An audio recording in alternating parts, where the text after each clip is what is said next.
Hello, Locust and Endy families. This is Mrs. Hardy, and today I'm going to be sharing with you the book I Know a Shy Fellow Who Swallowed a Cello by Barbara S.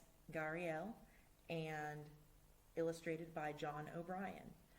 Before I do, though, we're going to talk about kind of the background of the book. So this is a take on a pretty popular folk song. Most of you probably know it. There was an old lady who swallowed a fly, or I know an old woman who swallowed a fly. There's a lot of great books out there all about that little old woman and the different things that she swallowed. So this is just another take on it, but this fellow is swallowing more than just a fly. He is swallowing things from the orchestra or the band, things that you're going to recognize because we've talked about a lot of these in music class. But just as a refresher, let's talk a little bit about the orchestra because we're going to be touching on that several times over the next few weeks. So an orchestra is a group of people who are instrumental musicians, meaning they play instruments, they don't sing. And these musicians all work together to play what is typically referred to as classical music. Now, we're not going to talk about why that might not be the correct term to use, but that's what people normally think of when they think of classical music, is an orchestra. So in an orchestra, you have several instrument families. You have percussion, woodwind, brass wind, and strings. So let's talk about each of those briefly. A percussion instrument is anything that you can hit, shake, or scrape. So things like your drums, your maracas, your guiros, your bells, all of these things, they're all considered percussion instruments because they all fall into that category. So another family that we're going to talk about is the brass family. Now the brass family is a group of instruments all made out of a particular metal called brass. And the full name of that family is the brass wind family because they're made out of brass and you blow through them. Therefore, there's wind going through them. Now, the way that a brass instrument is usually played is through a mouthpiece and a buzzing of the lips into that mouthpiece. That's what causes the vibration, which takes the sound through the instrument. So we know from looking at all of our instruments that any sound that we hear is caused by vibration, including the sound of our own voice. I've had several of you place your fingers right here at the bottom of your throat when you're talking, and you can feel the vibration under your fingers and feel the vibration under your fingers. That's a big important part of music. So we have percussion, we have brass, and then we also have the woodwind family. Now that can be misleading because not all of these instruments are made out of wood, even though a long time ago they may have been. For example, we have up here on my board the flute. Now the flute would have been originally carved out of things like wood, or if you're going really prehistoric, bone or some other things. And the way a flute vibrates is not the same way that a trumpet vibrates. A trumpet vibrates through placing your lips on the mouthpiece and blowing through the mouthpiece while buzzing your lips together. Now, that's not going to be the case with the flute. So what happens when the air goes across the lip plate is that some of the air goes in, some of the air goes across. Therefore, those molecules are splitting and they start to shake and vibrate because they're kind of upset that they're being separated from all their best friends. And so they're throwing a temper tantrum is what they're doing. Now, if you've ever taken a water bottle or a soda bottle, you've probably experienced this same thing. So we've got an opening at the top, a flat surface to rest my lip on. Okay, and if I blow directly into it,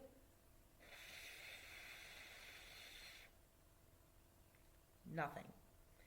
But if I blow across the top of it, just like I would a flute,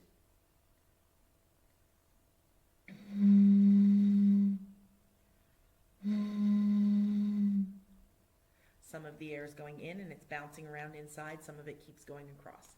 So now we have that vibration. And that's basically how the flute works. Now, another instrument that they are going to mention in our story is another woodwind instrument, and that's over here on this side right behind me. That's the saxophone. Now, the saxophone, it looks like it would belong to the brass family because its body is made out of brass. However, it has a mouthpiece at the top, and that mouthpiece has a thin piece of wood on it called a reed. Now, a reed, it can be paper thin. It can be really, really thin. And what happens is that as I'm blowing into the mouthpiece, that reed vibrates. And guess what? That vibration goes through the horn to create the sound. So that would be why the saxophone is classified as a woodwind instrument. So let's talk percussion, because that's the fun part, right? That's what we do in music class with our boom whackers and our drums and everything else. Those are the things that we can hit, the things that we can shake, and the things that we can scrape. So in your book that I'm going to be reading to you, they're going to mention cymbals, which are these metal discs right up here in the middle. If you've ever seen a marching band, you've seen cymbals. Usually it's one person marching with the drums, and they are hitting these big metal discs up against each other and creating a very loud crashing sound.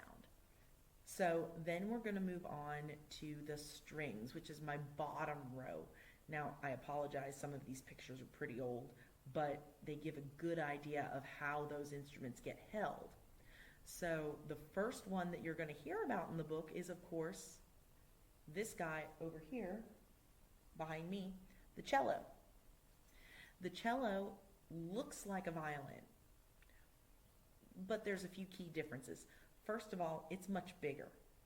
The cello, when a person is playing it, and I don't know if you can see it, I'll bring this picture closer. When someone is holding it and playing it, they hold it between their knees like this, and they use this, a bow, to draw it across the strings and put a little pressure on the strings and cause the strings to vibrate, just like you would a violin. But it's big enough that it has to sit on the floor, which is where this skinny part comes in. This is the peg that the cello will stand on so that you don't get damage to the bottom of the instrument. And in most modern cellos, they're metal, and you can screw them in and out to make them a little bit longer or shorter, however you need it to be for your comfort. So that is, of course, the cello. Okay, now one instrument that gets overlooked in the orchestra quite a bit because not everybody plays this, it's not a common instrument, is the one in the middle here at the bottom, the one I saved for last. That would be the harp. Now you can see just by looking at the picture, to play a harp is a pretty big undertaking. The guy sitting there playing it in the picture has it leaning back against his shoulder, and he's using both arms to pluck the strings. As he's using his fingers to pluck the strings, it's kind of like plucking the strings on a guitar. You're using a plucking motion instead of like a bow. At the bottom, where his foot is, and it's kind of hard to see in the picture, I'll bring it closer. There is actually, see that right there? A pedal, just like on the bottom of a piano. And each pedal helps to either sustain or change the sound in some way. Just like a piano, the strings on the harp are longer when you are playing lower notes, and they are much smaller when you're playing those really high notes. So that is our harp. And you're going to hear several of these instruments and a few surprises too in our story. I Know a Shy Fellow Who Swallowed a Cello by Barbara S. Gariel, illustrated by John O'Brien. I know a shy fellow who swallowed a cello. I don't know why he swallowed a cello. Perhaps he'll bellow. I know a shy fellow who swallowed a harp. Not too sharp to swallow a harp. He swallowed the harp to jam with the cello. I don't know why he swallowed the cello. Perhaps he'll bellow. I know a shy fellow who swallowed a sax. Hard to relax when you swallow a sax. He swallowed the sax to jam with the harp. He swallowed the harp to jam with the cello. I don't know why he swallowed the cello. Perhaps he'll bellow. I know a shy fellow who swallowed a fiddle. No time to twiddle when you swallow a fiddle. He swallowed the fiddle to jam with the sax. He swallowed the sax to jam with the harp. He swallowed the harp to jam with the cello. I don't know why he swallowed the cello. Perhaps he'll bellow. I know a shy fellow who swallowed a cymbal. Not so nimble to swallow a cymbal. He swallowed the cymbal to jam with the fiddle. He swallowed the fiddle to jam with the sax. He swallowed the sax to jam with the harp. He swallowed the harp to jam with the cello. I don't know why he swallowed the cello. Perhaps he'll bellow. I know a shy fellow who swallowed a flute. That was a hoot to swallow a flute. He swallowed the flute to jam with the cymbal. He swallowed the cymbal to jam with the fiddle. He swallowed the fiddle to jam with the sax. He swallowed the sax to jam with the harp. He swallowed the harp to jam with the cello. I don't know why he swallowed the cello. Perhaps he'll bellow. I know a shy fellow who swallowed a kazoo. Strange thing to do to swallow a kazoo. He swallowed the kazoo to jam with the flute. He swallowed the flute to jam with the cymbal. He swallowed the cymbal to jam with the fiddle. He swallowed the fiddle to jam with the sax. He swallowed the sax to jam with the harp. He swallowed the harp to jam with the cello. I don't know why he swallowed the cello. Perhaps he'll bellow. I know a shy fellow who swallowed a bell. The teeniest, tiniest, petite cassabelle. Well, his belly it wiggled, his belly did shake. It rumbled and tumbled, it quivered and quaked. It rocked and it rolled, it swiveled and swelled, and all on account of that wee little bell. So he belched and he burped, he turned shades of yellow. It seemed he was doomed, that very shy fellow. He weaved and he wallowed, he stomped and he yelled. And the next thing he knew, out jingled the bell. Then out buzzed the kazoo, out tooted the flute, out crashed the cymbal, the noisy galoot. Out flashed the fiddle, out sizzled the sax, out strummed the harp, he played to the max.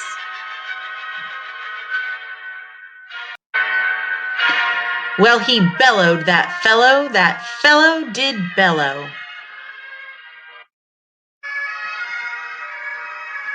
And last but not least, out cha-cha'd the cello.